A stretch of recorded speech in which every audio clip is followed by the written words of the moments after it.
మాటలు వినాలని, కొంత సమయాన్ని దేవునితో మనం గడపాలని ఆశపడి వస్తూ ఉంటాం.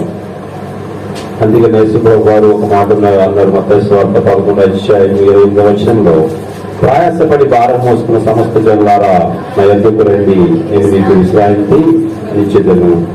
ఇక్కడ చివరి మాట ఉంది, ఆయనను ఆశ్రయించే వారందరూ ధన్యులు. హల్లెలూయా.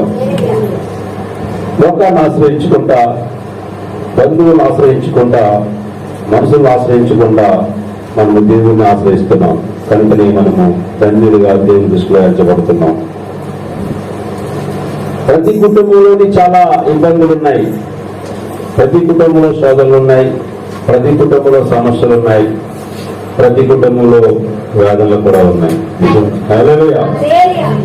అయితే అసలు మనం ఎవరు చెప్పండి. మనం ఎవరు చెప్పండి. ఇంటికి ఒక మనిషిని కదా, ఒక మనుషులు మనం కదా. మనం ఎవరు అడిగితే ఎవరైనా సరే నేను పలానా వాళ్ళ తాలూకాను అని చెప్తాం. నేను పలానా వాళ్ళ కుమారునండి, పలానా వాళ్ళ భార్యనండి, పలానా వాళ్ళ భర్తనండి, పలానా గ్రామంలో నివసిస్తున్నానండి అంటుంటాం. ఇది మనకు ఒక ప్రూఫ్. మన ఆధార్ కార్డు, మన రేషన్ కార్డు, మన ఓటు హక్కు ఒక ప్రూఫ్. అంటే మనం మనిషిగా జీవిస్తున్నాం కాబట్టి సమాజంలో మనుషుల్లో ఒక గుర్తింపు కావాలి. మనం ఎక్కడ ఉన్నాం, ఏ ప్రదేశంలో జీవిస్తున్నాం అన్నది ఒక గుర్తింపు కోసము మనకు ఒక అడ్రస్, అది ఒక ప్రూఫ్ అంటే. రెండవదిగా నువ్వెవరి తాలూకా అన్నది ఒకటి కావాలి. అందుకని మా తల్లిదండ్రులు పేరు చెప్తూ ఉంటారు, పలానా వారి అబ్బాయి నేను, మా అడ్రస్ ఇది, మేము అక్కడ ఉంటున్నామని చెప్తూ ఉంటాం. దేనికి చెప్తామంటే మనం ఐడెంటిఫికేషన్ అవ్వాలి వారికి. మనం తెలియాలి మనం ఎవరు అని మనకు తెలియాలి. కాబట్టి మనం చెప్పుకుంటాం ఈ మాటలు. మరి ఎక్కడి నుంచో మనం ఇక్కడికి వచ్చి దేవుని ప్రార్థన చేసుకుంటూ ఉంటాము. మీరందరూ అంటే ఎవరంటే పాస్టర్ గారు, మీరందరూ కూడా పైనుంచి అవుతున్నారు దేవుని ప్రార్థనగా చెప్తూ ఉంటారు. వాళ్ళకు ఒక ఐడెంటిఫికేషన్. మనం ఏమో దేవుని యొక్క బిడ్డలు దేవుని మాటలు ఎందుకు వస్తుంటారు, దేవుని ప్రార్థనకి వస్తుంటారు, వారు పాటలు పాడుతుంటారు, రాత్రి అనక పగలనక దేవుడి సేవలో తిరుగుతుంటారు. మన కోసం ఒక మంచి మాటలు చెప్పుకుంటారు. మనకు గుర్తింపు, మనం ఎవరు ఇప్పుడు దేవుని బిడ్డలని. హల్లెలూయా. కీర్తన గ్రంథము 2వ అధ్యాయంలోని 7వ మాట ఒకసారి మనం చదువుకుందాము. కట్టడను నేను వివరించెదను, యెహోవా నాకు ఇలాగ సెలవిచ్చెను, నీవు నా కుమారుడవు, నేడు నేను నిన్ను కని ఉన్నాను. చూడండి, మనం ఎవరో మనం చెప్పుకుంటాం, కానీ మన సొంత దేవుడు చెప్తాడు ఏంటంటే నీవు నా కుమారుడివి. ఇప్పుడు మనము దేవుని బిడ్డలమై ఉన్నాము, దేవుని కుమారులమై జీవిస్తున్నాము. కనుకనే అనేక వాళ్ళు మనం తప్పు చేసినా, పొరపాటు చేసినా దేవుడు మనల్ని క్షమించి, ప్రేమించి, ఆదరించే విషయంలో మనకి అవకాశం ఇస్తూ ఉంటాడు. అందుకే మనం విడిచిపెట్టడే, మనం దేవుని విడిచిపెట్టేస్తాం. మనకు కోపం వస్తే దేవుణ్ణి వదిలేస్తాం. భర్త మీదకి భార్య కోపం వస్తే ఆ రోజు మందిరాన్ని విడిచిపెడతాం. భార్య మీద భర్త కోపం వస్తే విడిచిపెట్టేసి, కుటుంబాన్ని విడిచిపెట్టేసి వీధుల్లోకి వెళ్ళిపోయి తన నచ్చిన విధంగా ప్రవర్తిస్తూ ఉంటాడు. కొంతమంది అయితే వదిలేసిపోతారు కొన్ని సంవత్సరాల వరకు, పట్టించుకోరు. భార్య అలా బతుకుతుంది, పిల్లలు ఏం చేస్తున్నారు అది కూడా పట్టించుకోరు. కొంతమంది భర్తలు పట్టించుకోరు, కొంతమంది భార్యలు పట్టించుకోరు, కొంతమంది పిల్లలు పట్టించుకోరు, తల్లిదండ్రులు ఏమైపోతున్నారని. ఈ లోకంలో బ్రతుకుతున్న మనం ఎప్పుడూ కూడా ఏదో స్వార్థముతోనో, ఈర్ష్యతోనో, అసూయతోనో బ్రతుకుతూ ఉంటాం. కానీ ఎవరు కూడా దేవుని ఎందుకు భయభక్తులు కలిగి మనం బ్రతకం. ఒకవేళ దేవుని ఎందుకు భయభక్తులు కలిగి మనం బ్రతికితే అసలు మనం ఎవరిమన్నది మనకు అర్థం అవుతుంది. మనం ఎవరిని? దేవుని కుమారులని, దేవుని బిడ్డలమై ఉన్నాం. మరి దేవుని బిడ్డలమైన మనము దేవుడు మనకు నేర్పించిన బ్రతుకులో మనం బ్రతకాలా, లేకపోతే మనకు నచ్చిన బ్రతుకులో మనం బ్రతకాలా అనుకుంటే 99% మనకి నచ్చినట్టుగా బ్రతుకుతాం. 1% మాత్రం దేవుని నచ్చినట్టు బ్రతుకుతాం. అది కూడా కేవలం స్వార్థముతో మాత్రమే. కేవలం దేవుడు నాకు ఏదో చెయ్యాలి అని తపనతో, దేవుడు నా సమస్యను పరిష్కరించాలి అన్న ఆలోచనతో, దేవుడు నా బాధ నుంచి నివారణ చేయాలి అన్న ఆశతో మనం బ్రతుకుతూ ఉంటాం. కానీ పరిపూర్ణంగా దేవుని మనము పరిపూర్ణంగా దేవుని యొక్క విశ్వాసం కలిగి మనం బ్రతుకుతాం. దేవుడు అంటున్నారు, నీవు నా కుమారుడివి, నీ చేత నేను ఏమైనా చేయించగలను, ఏదైనా చేయించగలను. ఆకాశమును తల క్రిందలుగా చేయించాడు దేవుడు భక్తుల చేత. ఏమో చేయించడం లేదా? గత వారం చెప్పుకున్నాం, యెహోవా చేత ఏం చేశాడు? 2 నక్షత్రాలను అక్కడ ఆఫ్ చేశాడు, సూర్యుడిని చంద్రుడిని. ఎవరి చేత? చదువుతుంది మానవుడి చేతనే కాదా? మనం ఎవరు ఇప్పుడు చెప్పండి, దేవుని కుమారుడు కాదా? అంత శక్తిని దేవుడు మనకి ఇచ్చినప్పుడు దాన్ని సద్వినియోగపరచుకునే విషయంలో మాత్రం మనం జారిపోతున్నాం, దాన్ని వినియోగించుకోలేకపోతున్నాం. ఎందుకంటే నాది, నా కుటుంబము, నా భర్త, నా పిల్లలు, నా కుటుంబము, నా ఇల్లు, నా పని, నా పాటలు, నా స్వార్థము, నాది అనుకుంటూ మనము కాలయాపన చేసుకుంటూ వయసుని మించుకొని పోతున్నాం, దాటుకొని పోతున్నాం రోజుకి. ఒక దినం ఏడ్చే రోజు వస్తుంది, అది మనకు తెలియదు, కానీ దేవునికి తెలుసు. అందుకే అన్నాడు, నువ్వు నా కుమారుడివి, నేను నిన్ను కని ఉన్నాను అన్నాడు. నువ్వు ఒకరోజు ఏడుస్తావు, ఈరోజు నాది అని తపన చెప్తున్న నీవు ఒకరోజు ఏడుస్తావు. ఆ ఏడుపు నీకు రాకుండా ఉండడం కోసం నా యందు భయభక్తులు కలిగి జీవించని దేవుడు మనతో మాట్లాడుతున్నాడు. కానీ మనం ఏంటంటే దేవుడు ఏదో విధంగా మనం చూస్తున్నాడు, కొద్దిపాటి చూపు మన మీద ఉంది కాబట్టి మనం బ్రతికున్నాం, లేకపోతే ఉండగలమా? చెప్పండి, ఉండగలమా? ఈ ఉష్ణోగ్రత పెరుగుతుంటది, వేడి పెరుగుతుంటది ఎండాకాలంలో. అంటే ఇంచుమించు 47, 46, 45 ఈ రేంజ్లో వస్తున్నారు. ఈ ఉష్ణోగ్రత 70% పెరిగింది అనుకోండి, ఆక్సిజన్ బంద్ అయిపోయి వస్తుంది. 70 డిగ్రీలు కన్నా ఉష్ణోగ్రత పెరిగితే గాలిలో ఉన్న తేమ, ఆక్సిజన్ చచ్చిపోయి మొత్తం అంతా కార్బన్ డైఆక్సైడ్ అయిపోయింది. కార్బన్ డైఆక్సైడ్ అయిపోయింది అనుకోండి, మనం బ్రతకం మనం చచ్చిపోతాం వెంటనే. ఒకసారి ఆలోచించండి, మురిగి కాలువ దగ్గర కూర్చొని 1 గంట మనం ఉండగలమా? ఆ వాసన భరించగలమా? అదంతా కార్బన్ డైఆక్సైడ్, విషవాయువు, మన దేహాన్ని అపరిశుద్ధంగా చేసే విషవాయువు, మన ప్రాణాన్ని తీసే విషవాయువు. కానీ ప్రకృతిలో దేవుడు మనకి ఒక మంచి వాయువుని ఇచ్చాడు, ఆక్సిజన్. మనం బ్రతకనందుకు, సజీవంగా జీవించినందుకు, ఆయన వెంబడించినందుకు, దేవుని యొక్క ఆయన జ్ఞానంతో, ఎంత జ్ఞానంతో మానవుని సృష్టి నిర్మాణం చేసాడో అది జ్ఞాపకం చేసుకోవడానికి. ఒక క్షణమైనా సరే నువ్వు ఆలోచించి నేను బ్రతుకుతున్నానంటే కేవలము దేవుడిచ్చిన ఈ మహా అద్భుతమైన ప్రకృతిని బట్టి అని ఆలోచించుకుంటే మనం ఎవరమో అర్థమవుతుంది. హల్లెలూయా. నాకు ఇల్లు ఉంది, నాకు బంగారం ఉంది, నాకు ఆస్తి ఉంది, నాకు సిరి సంబంధాలు ఉన్నాయి, నాకు అందం ఉందని ఇవేమీ నేను బ్రతికించవు. కానీ దేవుని యొక్క మహాకృప మాత్రమే నిన్ను నన్ను బ్రతికిస్తుంటారు. ఒక భక్తుడు తనకు నచ్చినట్టుగా జీవించాలనుకోనట్ల దేవుని మాటను వ్యతిరేకించి, ఒకటే కాదని చదువు చాలా మంది మాకు 2-3 భక్తులు బైబిల్లోని వ్యతిరేకంగా జీవించాలనుకున్నాడు. దేవుని మాట వినుకుంటా యెషయా గ్రంథంలో 43వ అధ్యాయం ఇంకో మాట చదువుకొని మనం ముందుకు పోదాం. యెషయా గ్రంథం 43వ అధ్యాయం 1వ వచనం.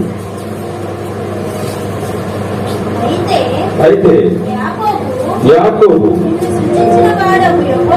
నిన్ను సృజించిన వాడకు యెహోవా, ఇశ్రాయేలు నిన్ను నిర్మించిన వాడు. కనుక నిన్ను సృజించిన వాడు, నిన్ను నిర్మించిన వాడు ఎలాగ సెలవిస్తున్నాడట. ఎలాగా చదవమ్మా. నేను నిన్ను విమోచించి ఉన్నాను అంటే నీవున్న శ్రమ నుంచి, నీవున్న బాధ నుంచి, నీవున్న సమస్య నుంచి నీకు విడుదల కలుగు చేసి ఉన్నాను. ఎందుకో తెలుసా? చదవమ్మా. భయపడకు, పేరు పెట్టి నిన్ను పిలిచి ఉన్నాను. ఇది కదా చెప్పండి, ఎందుకు అసలు మనకి విమోచన ఎందుకు ఇస్తున్నాడు దేవుడు? విడుదల ఎందుకు కలుగు చేస్తున్నాడు దేవుడు? మన బ్రతకడానికి ఈ వాయువుని ఎందుకు ఇస్తున్నాడు దేవుడు? ఆహారాన్ని దేవుడు ఎందుకు ఇస్తున్నాడు? అందమైన ప్రకృతిని ఎందుకు ఇస్తున్నాడు తెలుసా? జగదీష్ గారి కోసము, అవును నాగా కోసము జగదీష్ గారిని సృష్టిలో దేవుడు నిర్మించేశాడు. కానీ వీరిద్దరూ ఎవరికి కావాలి? దేవుడికి కావాలి. అందుకే మనం అంటున్న సందర్భంలో నా కోసమే దేవుడు నిన్ను సృష్టించాడయ్యా అంటున్నాం. హల్లెలూయా. చూడండి, అక్కడ నా కోసమే దేవుడు నిన్ను సృష్టించాడు అంటాం.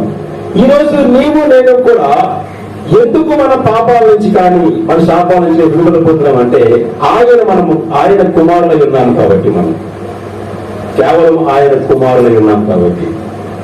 మీ పిల్లలు మీరు విడిచిపెడతారా? చెప్పండి, విడిచిపెడతారా? అది ఏ సమయం ఆకలేస్తుందో ఆహారం సిద్ధపాటు చేస్తుంది. ఏ సమయంలో స్నానం చేయించాలో ఆ సమయంలో స్నానం చేస్తుంటారు. ఏ సమయంలో స్కూల్కి పంపించాలో ఆ సమయంలో స్కూల్కి పంపిస్తూ ఉంటారు. ఇది ఒక ప్రణాళిక. మీ పిల్లల పట్ల ఇది ఒక ప్రణాళిక. దేవునికి కూడా ఒక ప్రణాళిక మనం పట్టినంటే నువ్వు ఏ సమయంలో నీకు ఏది కావాలో అది తెలుసు. కానీ నువ్వు చేయవలసిందంతా నువ్వు దేవుని అంటి పెట్టుకుని జీవిస్తున్నావా లేదా? దేవుని నిబంధన మీద ఆధారపడి జీవిస్తున్నావా లేదా? దేవుని వాక్యాన్ని నువ్వు గ్రహించి విని ఆయన వాక్యానుసారమైన జీవితంలో నువ్వు ఉన్నావా లేదా అన్నది ఆయన కావాలి. హల్లెలూయా. మన పిల్లలు కూడా మన మాట వినకపోతే మనం కొడతాం, పెడతాం. కానీ మనము దేవుని మాట వినకపోతే మనం కొట్టుడు పాపమైన ఏమైనా విడిచిపెట్టనుకున్నాను.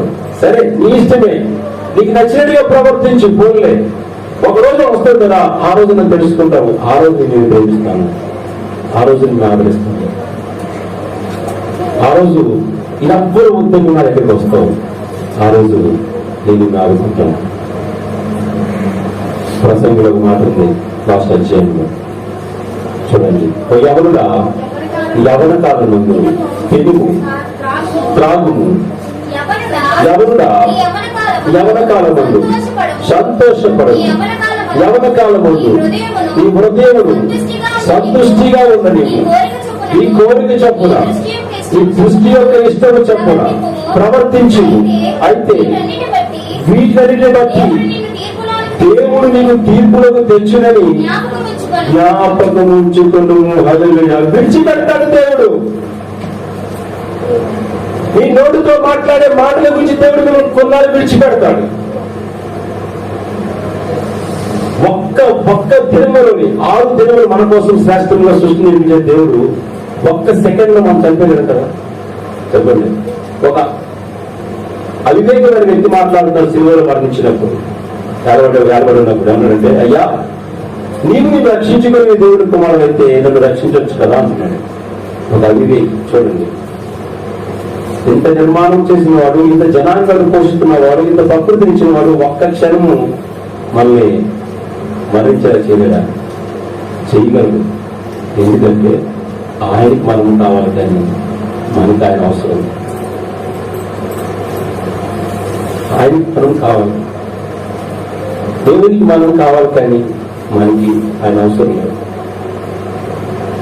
మన తిథి కోసము, మన బట్ట కోసం మనం ప్రయాసపడుతుంటాం. దేవుడు నీ కోసం, నా కోసం ప్రయాసపడుతున్నాం. నువ్వు కావాలి, నువ్వు చిన్న పిల్లలైనా కావాలి, వయసులో ఉన్నవాళ్ళైనా కావాలి, ఎవరిలో ఉన్నవాళ్ళైనా కావాలి, ముసిరితనం వచ్చి చనిపోయే సమయం అందైనా సరే నాకు కావాలి. ఎందుకంటే నువ్వు నా కుమారుడివి, ఎందుకంటే నువ్వు నా సొత్తు. ఈ తల్లి గర్భములో చూపించిన దాన్ని నేనే నా కోసమే పరిచర్య చేయాలని, నా మాటలు చెప్పాలని, నా గురించి అందరికీ తెలియచేయాలని, చెడు మార్గం నచ్చి వాళ్ళందరూ రక్షించాలని నేను కన్నా నా కుమారుడా. నన్ను విడిచిపెట్టడం ఇష్టపడుతున్నావు, నేను ఇష్టపడట్లేదు. ఈ వయసు బతిగా నచ్చినట్టుగా ప్రవర్తించే విషయంలో జీవిస్తూ ఉంటావు. నా భార్య అంటావు, పిల్లలు అంటావు, సంపాదన అంటావు, ఎన్నో రోజులను మర్చిపోయి తిరుగుతూనే ఉంటావు. అయినా నువ్వు కావాలి, ఎందుకంటే నువ్వు నా సొత్తు, నువ్వు నా సొత్తు. నేను కన్నాను, అయినా నేను కనకపోతే నువ్వేమైపోయేవాడు. అందుకే నువ్వు నాకు కావాలి. అందుకే నువ్వు ఎలాగో ప్రవర్తించినా నేను క్షమిస్తున్నాను తప్ప నేను శిక్షించట్లేదు. నీకు నచ్చినది ఎలాగో జీవితాలనుకున్నా సరే నేను క్షమిస్తున్నాను తప్ప నిన్ను బాధపడట్లేదు. సరే, ఒక రోజు తెలుసుకుంటావు కదా నా గురించి. ఆ తెలుసుకునే రోజుని నీ పక్కనే ఉంటాను, పిలవగానే పలుకు. కానీ నన్ను మర్చి లోకాన్ని వెంబడిస్తున్నావు కదా, అది అనుక్షణము బాధతో బాధపడుతున్న దేవుడు మాట్లాడే మాట. ఎవరు మాట మనము? ఆయన ఆయన కుమారుడు ఎంత ధైర్యంగా, ఎంత ఖర్చుతో మాట్లాడతారు దేవుడు. చూడండి, నిజంగా ఆయన కుమారులను పిలిపించబడడం కూడా మన అడుగు కాదు. ఆయన పరిశుద్ధుడు, పరిశుద్ధుడు పరిశుద్ధులని సదా కొన్ని వేల కోట్ల దేవతలతో అనుక్షణము స్తుతించబడుతున్న ఆయనకు ఆ దేవతలు అంటలేదు మీరు నా కుమారులని అంటాడైనా. పరిచయం చేసేవారు మాత్రమే అంటున్నాడైనా. దేవుని సందేశం అక్కడికి తీసుకెళ్లి మన కోసం, ప్రత్యేకంగా మన కోసం ఆ దేవతను కూడా పరిచయం చేసేవాళ్ళు మనం కావడం వచ్చే గొప్పది. నా దూత మీకు కావాలని ఉన్నట్లు ఆయన. హల్లెలూయా. ఎందుకే చెప్పండి, మనం ఎవరు చెప్పండి, చెప్పగలమా? గుండె మంచి చేసుకుని దేవుని బిడ్డను, నేను దేవుని బిడ్డను చెప్పగలమా? దేవుని బిడ్డలా మనం బ్రతకగలుగుతున్నామా? దేవుని నిబంధనలు కట్టుబడి జీవించగలుగుతున్నామా? ఆయన అంటాడు, అయినారు నా కుమారుడు, పాపం చేస్తున్నావు కదా, పాపం చేస్తున్న లోకమంతని చెప్తాడు. ఇది ద్వేషిస్తారు, మీరు దూషిస్తారు, కొడతారు, నిందలు వేస్తారు. వీళ్ళందరూ ఫలానా వాడు అంటారు, దొంగ అంటారు, విషయాలు అంటాడు, గోండ అంటాడు. అయినా నువ్వు నా కుమారుడు, నేను నిన్ను కలిగి ఉన్నా, నేను నిన్ను మార్చుకుంటాను. హల్లెలూయా. భర్త మీద కోపం భార్య విడిచిపెట్టి బతుకని మార్చుకునే ప్రయత్నంలో ఉండదు. భార్య మీద కోపం భర్త విడిచిపెట్టి బతుకని మార్చుకునే ప్రయత్నంలో ఉండడు. తల్లిదండ్రుల మీద కోపం పిల్లలు విడిచిపెట్టి వెళ్ళిపోతాడు కానీ మార్చుకునే ప్రయత్నంలో ఉండడు. కానీ దేవాది దేవుడు అనుక్షణము నీ పక్కన కాపులా కాస్తూ ఎప్పుడు నాకు దొరుకుతావో, ఎప్పుడు మార్చుకుందామని చూస్తున్నాడు దేవుడు నీ కొరకు, నా కొరకు. హల్లెలూయా. చెప్పండి, దేవుడు మా పక్కనమ్మా. హల్లెలూయా. ఆయన బిడ్డలమైన మనల్ని, ఆయన బిడ్డలమైన మనల్ని మార్చుకోవాలని ప్రయత్నంలో ఉన్నాడు. వాక్యం ద్వారా మార్చుకున్నాడు, మాటల ద్వారా మార్చుకున్నాడు, ప్రవర్తన ద్వారా మార్చుకున్నాడు. అనుక్షణం మనం మార్చుకొని ఆయన కుమారులుగా లోకానికి చాటి చెప్పేవాడిగా, లోకంలో ఒక ప్రత్యేకమైన స్థానం కలిగిన వాడుగా నిన్ను చేయాలని ప్రయత్నం చేస్తూ ఉన్నాడు దేవుడు. అటువంటి దేవుని మాట విడిచిపెట్టి మనం జీవిస్తే మన పరిస్థితి గొప్ప గొప్ప భక్తుల కంటే దరిద్రంగా ఉంటుంది. గొప్ప గొప్ప భక్తులు బయటగా శ్రేష్టమైన భక్తులు. ఇందాక పిల్లలు పాట పాడారు, మీకు విన్నారు కదా, ఏ యో యో యో యోనా పారిపోకరా చిటి కన్నా. ఎంత ఇష్టం చేస్తుంది యోనా అంటే దేవుడికి, ఎంత ఇష్టం తెలుసా? ఇవనే కాదు, మనమన్నంత ఇష్టము, ఎంత ప్రేమ అంటే ఆయనకి. నువ్వు బ్రతుకు తిరుమలని కృపా క్షేమములకి కాపాడని ఆశపడుతున్న దేవుడికి ఎంత ప్రేమను, పిచ్చి ప్రేమ మనం అంటే ఆయనకి. ఎంత ప్రేమ చూడండి, అంత ప్రేమమూర్తి. కాబట్టి ఆయన మరణ సాదృశ్యాన్ని మనం జ్ఞాపకం చేసుకుంటే మనం చాలా ఆశ్చర్యంగా ఉంటుంది. ఒక దెబ్బ కొడితే 10 దెబ్బలు కొట్టాలని ఆలోచిస్తుంటాం మనం. ముళ్ళకెళ్ళి పెడితే మీకోసం పరిస్థితులు మొక్కు మీద ఉమ్మేస్తే అది రూపాలను తెలుసుకుంటాం. అక్కడే వీటి మీద కోడాలతో చీల్చి వేస్తుంటే నా బిడ్డల కోసం భరిస్తాను, మోస్తా అంటాడు. చివరికి చేతులతో హత్తుకుని ప్రేమించి తన గుండెల మీద తీసుకుందాం అనుకున్న వారికి చేతుల్లో కూడా గాయాలు తీస్తే నా బిడ్డల కోసం ఎంతైనా భరిస్తాను, వాళ్ళ కోసం ఎంతైనా భరిస్తాను. ఎంత గొప్ప దేవుడు ఉన్నారా మనకి? ఎవరన్నా మన భర్త అంత ప్రేమిస్తుందా? మన భార్య అంత ప్రేమిస్తుందా? చెప్పండి. ఆయన నా కుమారుడు. యోనా గారు చదువుకుందాం. మొదటి అధ్యాయం 1 నుంచి 10 వచనాలు త్వరగా చదువుకుందాం. దేవుని మాటలు చెప్పాలని చాలా ఆశ ఉంది, కానీ నువ్వు చూస్తే నాకు జాలేస్తుంది. నాకు ఆకలేదు, నేను తక్కువ కూడా అయ్యి. ఎందుకు తెలుసా? ఆయన మాటలు మాట్లాడుతున్న కడుపు నిండిపోతుంటారు. ఆయన మాటలు సారాంశం ఒకటి జ్ఞాపకం చేసుకుంటే నా హృదయం పొంగిపోతుంటది. 3 పుర్ల మాంసం ఉంటే నాకు అంత బలంగా ఉంటుంది. కానీ మీరు నీరసం అయిపోతారేమో, పిల్లలు ఆటలతో ఉన్నారేమో అని భయపడి వాక్యాన్ని కూడా కురించుకొని పోతున్నాను. హల్లెలూయా. మాట్లాడడానికి సమయం కూడా దొరకట్లేదు. ఆలోచించండి, దేవుని మాటలు విన్నదికి మీకు చెప్పడానికి నాకు కూడా సమయం దొరకలేదు పరిస్థితిలో మనం ఉన్నాం. ఉన్న కొద్దిపాటి సమయం మనం ఏం చేయాలంట? సద్వినియోగం చేసుకోవాలి. జ్ఞానంతో దేవుని మాటలు వినండి. చదువు వాక్యాన్ని. యెహోవా వాక్కు అమిత్తయ్య కుమారుడైన యోనాకు ప్రత్యక్షమై ఇలాగ సెలవిచ్చాడు, నినివే పట్టణస్థుల దోషము నా దృష్టికి ఘోరమైనది కనుక నీవు లేచి నినివే మహాపట్టణమునకు పోయి దానికి దుర్గతి కలుగునని ఇక్కడ ప్రకటించాలి. నీకు వచ్చే సమస్య గురించి ముందుగా చెప్పాలి. నువ్వు పడుతున్న బాధల నుంచి బయటికి రావాలంటే దేవుని యొక్క మాటలు తెలియచేయాలి, దేవుని ప్రేమలను పంచాలి. పాడుతూ దాని బాధలో కన్నీరు కారుస్తుంది. చూడండి,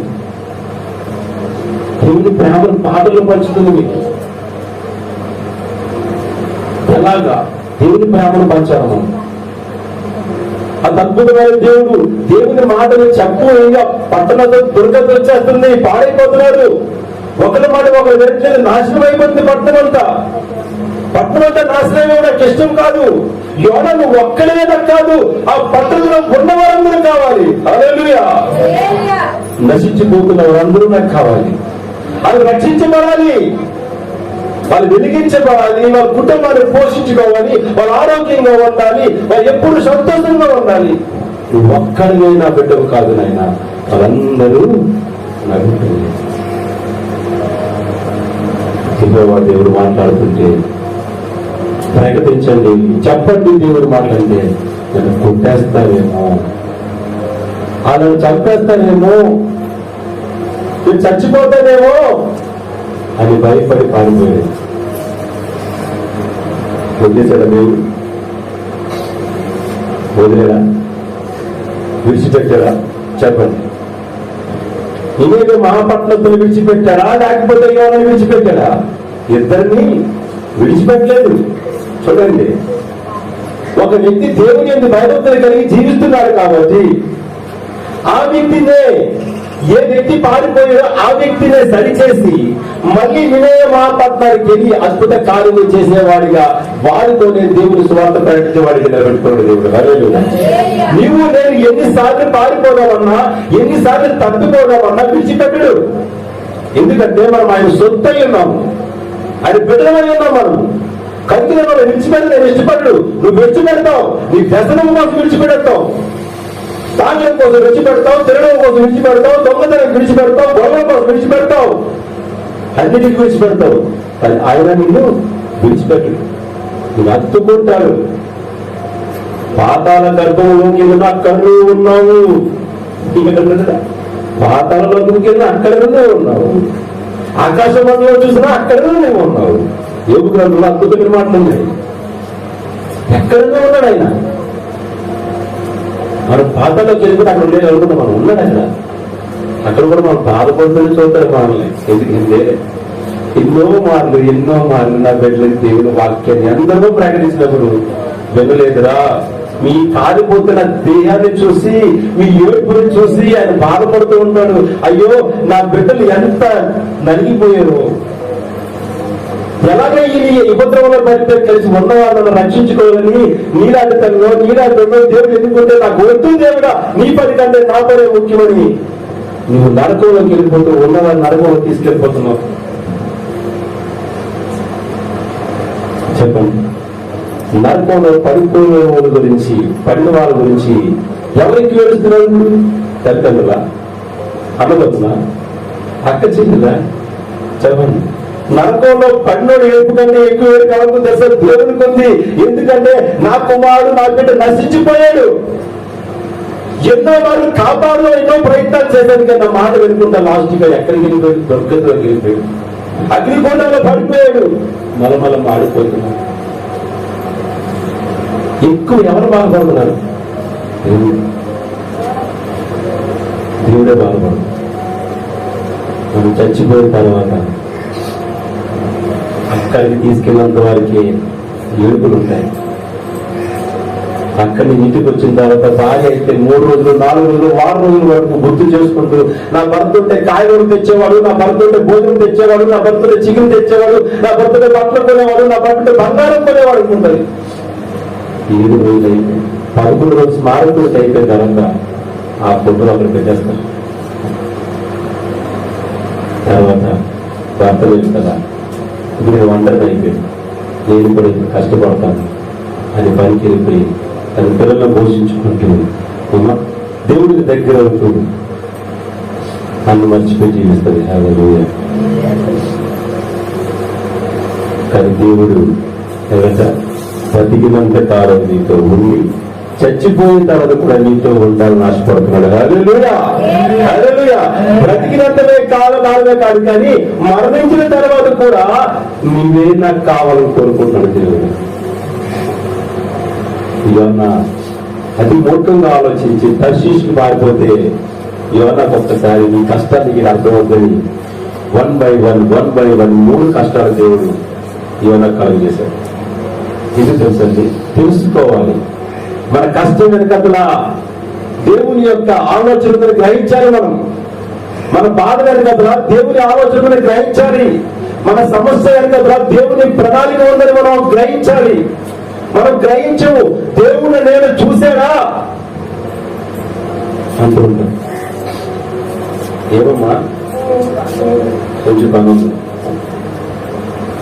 ఏదో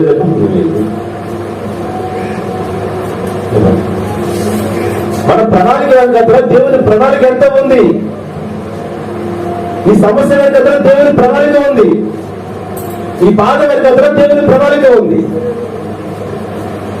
అది గ్రహించే ఆలోచన మనం కలిగి ఉండాలి. యోనా గ్రహించలేదు. ఆయన ప్రణాళిక నా మీద ఉంది, నా మీద ఆయన ఆలోచన ఉంది. కలిగిన దేవుడు నాకు ప్రత్యేకంగా వచ్చేప్పుడు నువ్వు అక్కడికి వెళ్ళు అని.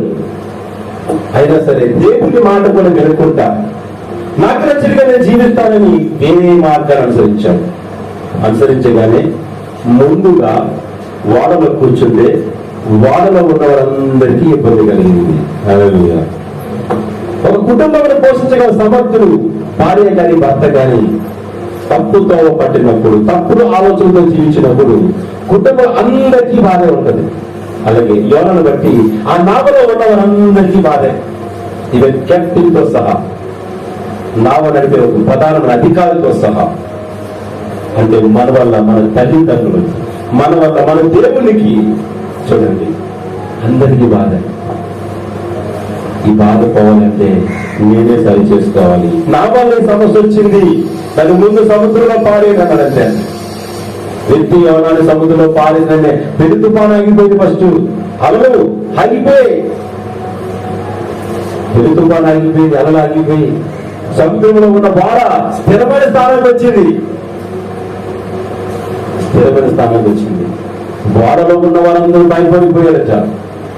దేవుణ్ణి చూసి హల్లెలూయా ఎంత గొప్ప దేవుని దేవుడు అని ఆశ్చర్యపోయాడు. ఈ సముద్రంలో పడవేయబడ్డ యోనా చచ్చిపోవాలా బ్రతకాలా? చెప్పండి, చచ్చిపోవాలి కదా. మనం చచ్చిపోవడం దేవుడికి ఇష్టమా, బ్రతకడం ఇష్టమా? ఎప్పుడు కూడా దేవుడికి మనం చచ్చిపోవడం ఇష్టం ఉంటుంది. నా మీద కోపం వస్తే మా అమ్మ చచ్చిపోయినా బాగుంది అంటారు. నా మీద తిరిగిపోయిన కోపం వస్తే పోతే బాగుంది అంటారు. కానీ దేవుడు ఎప్పుడు అన్నారు ఇది మారితే బాగుందంట. హల్లెలూయా. ఇది బ్రతికి బాగుపడితే బాగుందంటాడు దేవుడు. ఈ సమాజంలో మంచి ప్రధాన స్థానంలో ఉంటే బాగుంటాడు దేవుడు. చచ్చిపోవడం దేవుడికి ఇష్టం లేదు. నేను మా పట్ల చచ్చిపోవడం దేవుడికి ఇష్టం లేదు. దుర్గతి పాలవడం దేవుడికి ఇష్టం లేదు. అందుకనే యోనాన్ని రక్షించడానికి మేనాకి ఆజ్ఞ చేసేదట. మేనా అంటే తెలుసా మీకు? యోనాన్ని రక్షించడానికి మేనాకి ఆజ్ఞ జారీ చేసేదట. యోనా కొద్ది క్షణాల్లో మేనా నీటిలో పడతాడు అని జాగ్రత్తగా నీ పిల్లలను కడుపులో ఎలా దాచుకుంటావో, ఇది నిన్ను సృష్టించిన వాళ్ళు నేను మాట్లాడుతున్నాను, జాగ్రత్తగా కడుపులో దాచుకోవాలన్నాడు మేనాకి. పడినప్పుడు అనుకున్న చేప దొరికినది 3 ముక్కలుగా వేసి మింగేస్తాం చేప. కానీ దేవుని ఆజ్ఞకు భయపడింది చావు. చూడండి, సృష్టి నిర్మాణంలో ఒకసారి ఆలోచించుకోండి. 6 దినముల నిర్మాణంలో దేవుడు మానవుని నిర్మించినప్పుడు ఒక మాట చెప్పాడు తెలుసా, ఈ సమస్త అన్నింటి మీద అధికారం మీకు ఇచ్చాడు, వాటిని వేలన్నీ పరిపాలించాలని చెప్పాడు. దేవుడు పరిపాలించి ఫలించి అభివృద్ధి చెందాలని చెప్పాడు. అది మనం తినేసేలా తయారయ్యే రోజు పాపుకు భయపడతాం, తేలికి భయపడతాం, చెర్రికి భయపడతాం, అన్ని మృగాలకు భయపడతాం, కానీ దేవుడికి భయపడము. ఎవరికి భయపడం? దేవుడికి భయపడము. ఎక్కడ భయపడుతున్నామా? చూడండి, ఒక జైల్లో కూర్చున్న వ్యక్తి, ఒక అద్భుతమైన భక్తుడు ఆ యొక్క జైల్లో బంధించబడి, కటకటాల మధ్యలో బంధించబడి అక్కడ మధ్యలో కూర్చొని ప్రార్థన చేసుకుంటున్నాడు. ఇది బ్రతుకుంటే ఎలాగబడట్లేదు, ఈ సింహాలకి ఆహారం ఇస్తుందని కొన్ని సింహాలని ఆ జైల్లోకి ప్రవేశించడం చేశాడు రాజు. ఆ జైల్లోకి వెళ్ళిన సింహాలు ఏం చేసి తెలుసా, ఆ భక్తుడు ఎవరో దానియేలు గారు. ఎవరో మా భక్తుడు దానియేలు గారు. ఆ దానియేలు గారు దేవునికి ప్రార్థించడం చూసి ఈ సింహం అంటున్నాయట, ఇతను ఎవరో కాదు, దేవుని కుమారుడు, అంటే యాస్టీస్ దేవుడితో సమానమైన వాడు. కనుక ఇతన్ని మనం ఏం చేయలేం, చెయ్యకూడదు కూడా. ఎందుకంటే ఈయన దేవుని సృష్టిలో ఒక పాత్రగా ఎన్నుకున్నవాడు, ఈయన దేవుని పని చేయవాడు ఈయన. కనుక ఈయన మనం చేసే అధికారం మనకు లేదు. మన దేవుడు మనకి జారీ చేస్తే తప్ప, ఆజ్ఞిస్తే తప్ప మనం ఏం తినకూడదు అని ఒకదానికి ఒక మొఖం చూసుకుని దానిలో మోహం ప్రార్థన చేసుకున్నాను. రాజుకి అది ఉన్న వారందరికీ ఏమైంది, భారీ డైలాగ్ కొడతారు కదా, మైండ్ బ్లాక్ అయింది. మైండ్ బ్లాక్ అయింది దానికి. ఏంటి, అడవి మృగాలు తీసుకొచ్చి, అడవికే రాజులాంటి సింహాలు తీసుకొచ్చి ఆ గృహంలోకి పంపిస్తే ఏమి అంటే దానియండి, దేవుడు ఎంత గొప్పోడయ్యా, ఈ దేవుడు ఎంత గొప్పోడయ్యా. అటువంటి దేవునికి భయపడకుండా, దేవుని మాటకు భయపడకుండా మన ఇష్టానుసారంగా మనం జీవిస్తున్నామే. దేనికైతే చచ్చిపోతాం, చచ్చిపోవా? ఎందుకని? దేవునికి భయపడలేము మనం. ఒక కర్రను తీసుకొచ్చి దేవుడు ఎవరికి మోసే నీ చేతిలో ఉందని చెప్పి కర్ర దాన్ని నేల పడేది పోవన్నట్టు.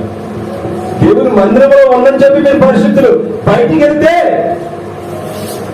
విషసత్వాలు నిలువెల్ల ఘోరపు విషమేనయ్యా, మనిషిగా పుట్టిన సర్పానయ్యా.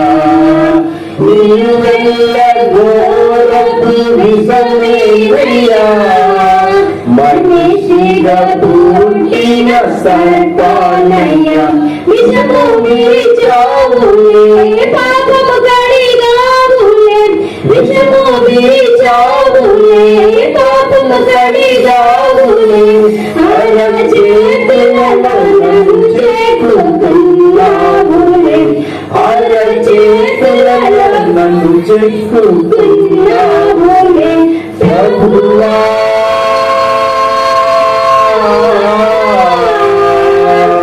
కాచితివి ఎంతకాలం, కాచితివి ఎంతకాలం. అది కాదు, నడివెత్తి వరకు విషముతో మనం అంటున్నాం.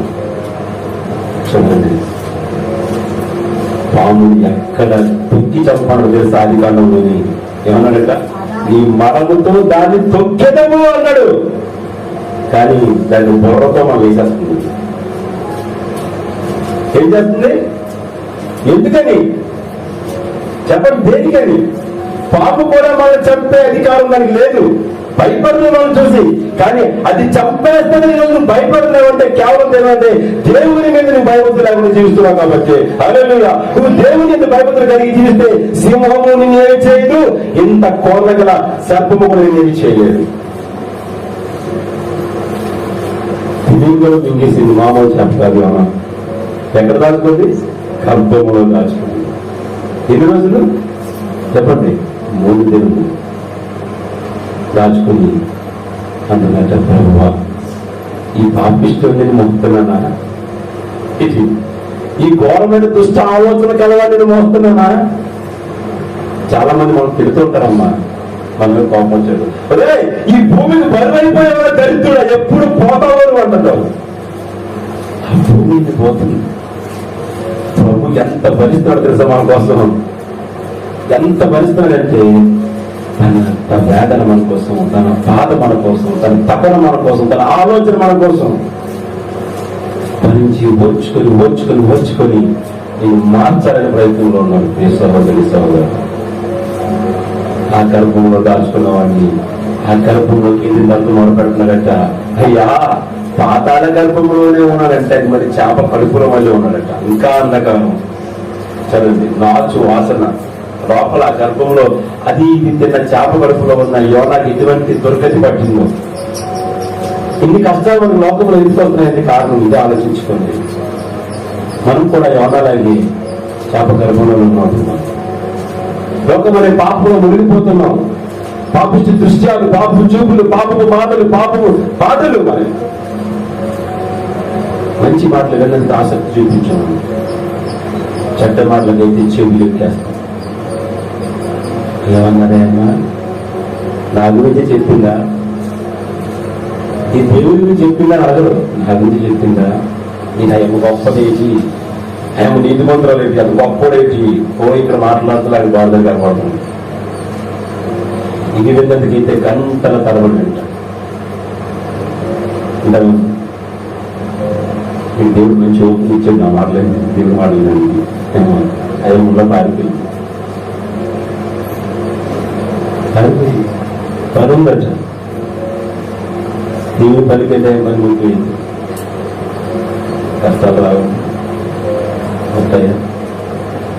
దేవుడు కష్టాలు పెట్టమని చెప్పారు. మనకేమన్నా పెడతానున్నాడు. ఎవరినట్ట కష్టాలు పెట్టినైనా కోరుకోవాలి.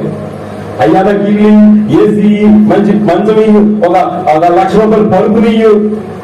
పరుపుంటే ఎవరు కూర్చున్నా అబ్బా ఎంత బాగుందో అనే పరుపుని అనకూడదు మనం.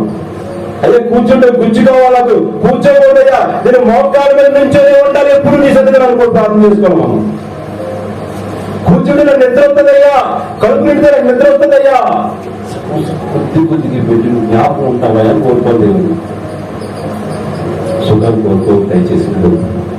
నేను సుఖాన్ని కోరుకున్నాను, డబ్బు సంపాదించాలి, సుఖాన్ని కోరుకున్నాను, సంపాదించాను, నష్టపోయాను, ఆరోగ్యం పాడు చేసుకున్నాను, చివరికి నా అవయాన్ని కోల్పోయాను. ఈరోజు మీకు అందరికీ చేతులకు బతిమాలు కొంటున్నాను. తెలుసా, సుఖమవుతూ మనకి దేవుల్లో సుఖం కావాలి, ఆత్మీయమైన సుఖం కావాలి. మన ఆత్మను రక్షించుకుందాం, మన కుటుంబాన్ని రక్షించుకుందాం, నలిగిపోయిన ఆత్మను రక్షిద్దాం. మనం చాలా మంది లోకంలో పాడైపోయిన వాళ్ళందరినీ రక్షించుకుందాం.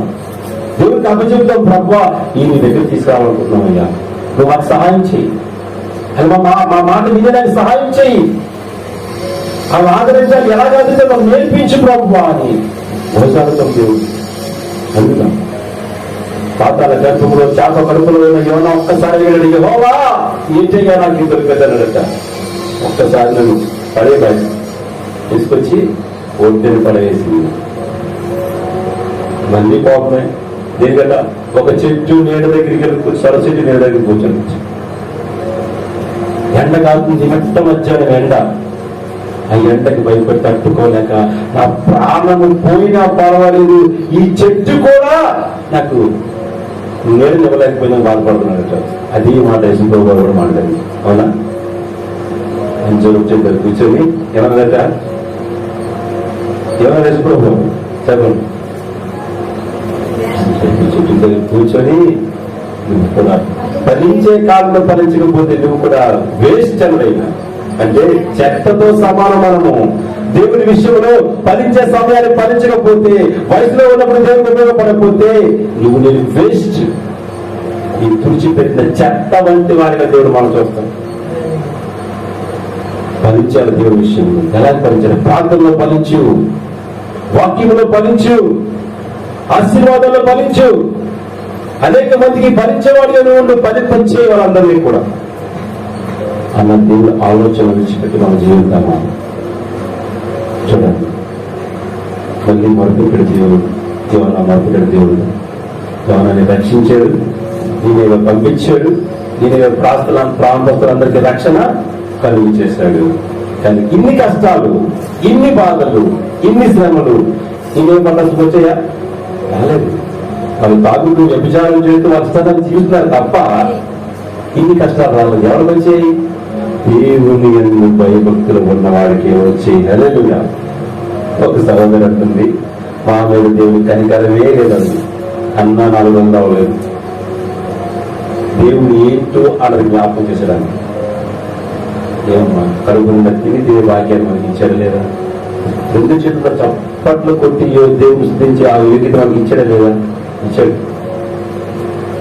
నేను కొట్టలేకపోతున్నాను, బాధపడుతున్నాను. మీరు ముందు కొట్టలేకపోతున్నాను, నేను ముందు కొట్టలేకపోతున్నాను, నేను కొట్టలేక బాధపడుతున్నాను.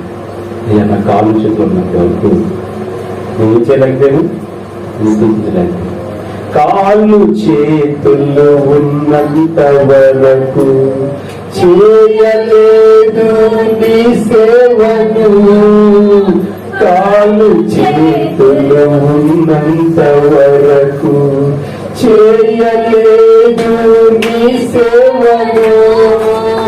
కుంగితిని ఓ ప్రభువా, కుంగితిని ఓ ప్రభువా, చేయాలని ఉంది నీ సేవను, చేయాలని ఉంది నీ సేవను.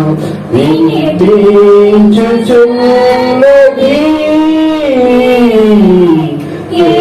కేకలాకు, ఒక కేకలాకు,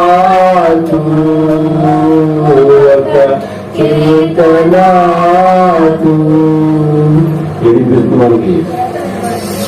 దేవుని ఖ్యాతి వినిపిస్తుంది. తెలుసా? మీరు నశించిపోతున్నారేమో. ఒకసారి తెలుసుకోండి, ఒకసారి జ్ఞాపకం చేసుకోండి, ఒకసారి ఆలోచించుకోండి. యోనా గతి మనకి పట్టణానికి దేవుడు ఇష్టపడ్డాడు కాబట్టి మనకంట ముందు ఒక భక్తులు చూపించాడు మనకి. హల్లెలూయా. అంత భక్తులు మనం చెప్పండి, యోనా అంత భక్తులు ఉన్నాను. ఒకవేళ మనం ఏకాంత చేప కడుపులో పడితే మళ్ళీ ఏ ఆర్కే బీచ్ ఉంటుందో మనం తెలుద్దామా?